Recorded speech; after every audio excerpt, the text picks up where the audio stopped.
বাইজিদ বুস্তামি রহমতুল্লাহ আলাইহ মার কোরবানির কারণে উনি বাইজিদ হয়েছেন। ওই কাহিনীর দিকে নিয়ে যেতে চাই না আপনাদেরকে। উনি ছোট বয়সে বাপ মারা গেছে, মা পরের বাড়িতে কাজ করতেন।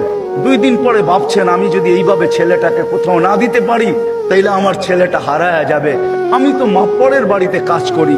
খুঁজতে খুঁজতে এক আল্লাহওয়ালার সন্ধান পাইছেন। মা শর্ত দিছে, আপনি আমার ছেলেকে ওই দিন পর্যন্ত বাড়ি পাঠাইতে পারবেন না যতদিন পর্যন্ত আপনার মতো না বানায় দেন। যে আমি পাঠাবো না যতদিন পর্যন্ত আমার মতো বড় না বানায় দেই। 2-4 মাস পরে বাইজিদ কাঁদতে শুরু করছে যে সবার বাবা আসে, মা আসে, আমার মা তো আসে না। ও শাইখ, আমাকে একটু মাকে দেখতে দেন না।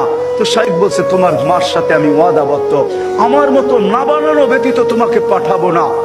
বলছে, না, আমি মাকে দেখতেই চাই। বেটা ছুটি দিতে পারি, এতগুলো সবক যদি তুই আজকে আমাকে শুনাইতে পারিস। বাইজিদ বুস্তামি কোরআন নিছেন, হাত উঠায় দিছেন, মালিক মাকেই তো দেখতে যাব।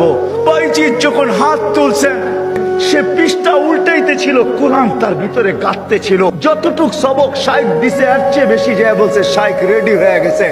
চির শান্তির জায়গা জান্নাত। আল্লাহ দেখবে কোথায় বাস, কোথায় থাকে, কি খায় কি না পড়ে, বাড়ি কেমন, টাড়ি কেমন, এটা আল্লাহ দেখবেন। আল্লাহ দেখবে এই জীবনটা কে গড়ল, প্রস্তুতি কে নিল। বিদায় কথা শেষ, আসেন চলে যেতে হবে।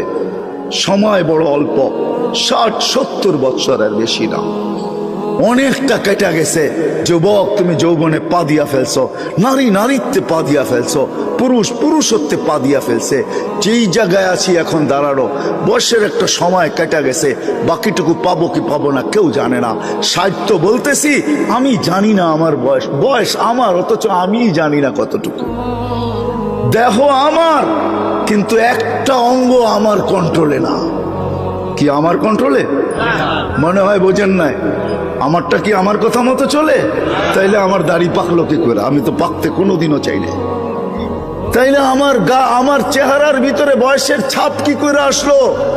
আমি তো সারা জীবন ইয়ং থাকতে চাই, যেন বয়সের ছাপই না লাগে। আমার ভিতরে বয়সের ছাপ কি করে আসলো?